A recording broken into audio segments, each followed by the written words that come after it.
Good morning, dear students. I am teaching chapter 17. Name of the chapter 17 is the forest.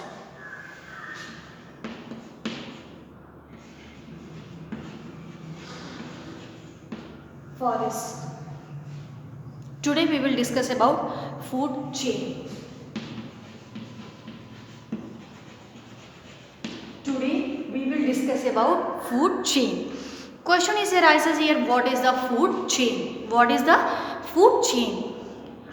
You know that all organisms dependent on each other, and if there are no plants, the herbivorous animals would not get their food, because herbivorous animals eating only plant and plant product. So if green plants or plants are not there, then they will not get their food, and the carnivorous animals in turn would starve as they eat herbivorous animals. And this process, who eats whom or eating and being eaten, is called the food chain. And in food chain, in a diagram you can see that 17.8 food chain diagram is given. It forms a food chain. Many food chains are present in the forest, and these food chains are interconnected, forming a food web. So I will draw the diagram of food chain. Just like this is the grass. This is the grass. And grass is eaten by the grasshopper. Grass is eaten by the grasshopper. Grasshopper is eaten by the frog. Frog is eaten by a snake. And a snake is eaten by hawk. And a snake is eaten by hawk. This is the food chain, and when they are interconnected to each other, then they form food web. What are the scavenger and decomposers? Have you ever seen any animals eating dead animals?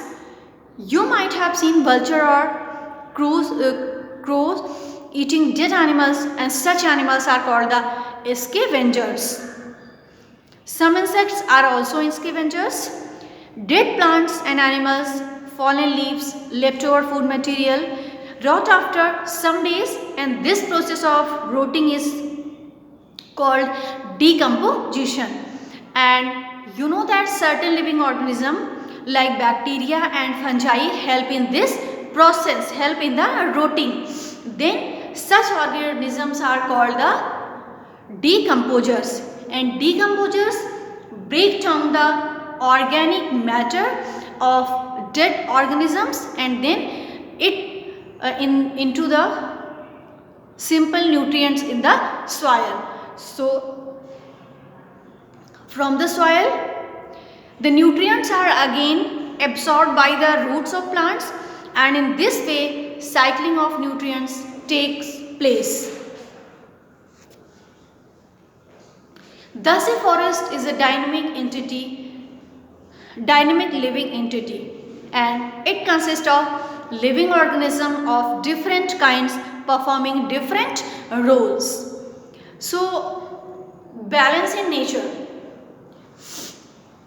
So food chain, you know that who eats whom or eaten or being eaten is called the food chain, and when they are interconnected to each other, then they form the food web. Now how we can balance in the nature?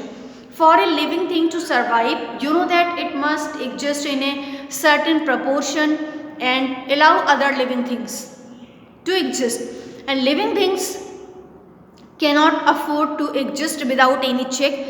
For instance, if there are too many lions, they will kill all the deer. And in next you will see that on the other hand, if too many deer, they will eat too much grass, and if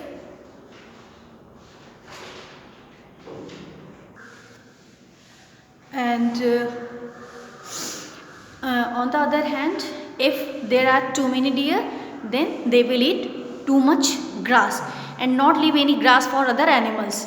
So different living organism must exist to survive and allow others to survive, and this result is the complete balance in the nature.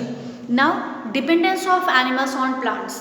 Dependence of animals on plants. Dependence of animals on plants.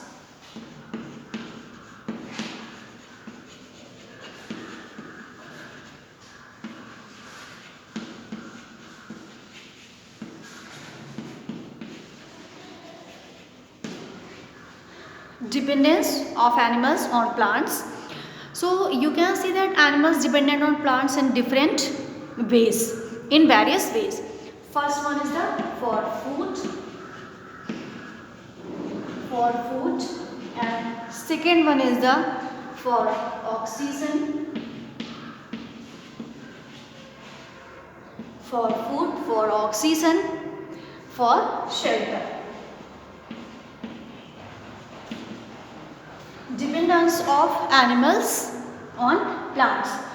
So for food, for oxygen, for shelter, so you can see that all animals depend on their food directly or indirectly on the green plants, and for oxygen, plants give out oxygen during the process of photosynthesis, and this oxygen so liberated is used by animals and plants for their respiration. And for shelter, some animals depend on plants for shelter and they make their homes in the holes in trees, and some birds build their nest in the trees, and many insects like grasshopper, moths, ants, beetles, etc. live in trees, and monkeys also live on trees. Now, dependence of plants on animals. For dependence of plants on animals. Dependence of plants on animals.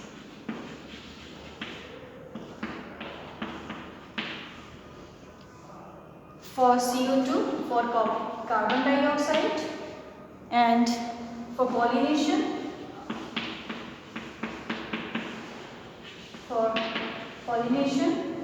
and for seed dispersal.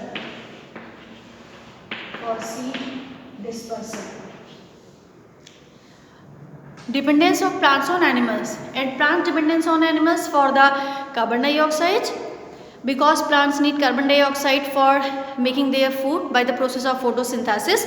So without carbon dioxide they can't make their food. For pollination, means in some plants pollination is brought about by insects, birds and bats, and without pollination formation of seeds will not take place, and then in these plants would not be possible. And for this seed dispersal, so seed dispersal in many plants is through animals, and even the birds who carry them to distant places. Why forests have been cut? To create land for housing of the ever increasing human population, and for raising more food for agriculture, and for creating transport facilities, and for industrialization. And all these human activities are having a harmful effect on the environment, and there is an urgent need to manage the forest property wisely, so that the amount of carbon dioxide in air will increase, resulting in the increase of the Earth's temperature, global warming. So what is the afforestation? This is the practice of planting trees to save the environment for the bad effects of deforestation, cutting of trees. So this is all about chapter 17. Chapter 17 forest completed. I have completed, and I have uploaded this one chapter 17 in the study material, and you can download PDF from the study material and you can write in the copy, and you will take revision of this chapter. So this is all about chapter 17 forest. you will take revision of this chapter. So chapter 17 forest completed.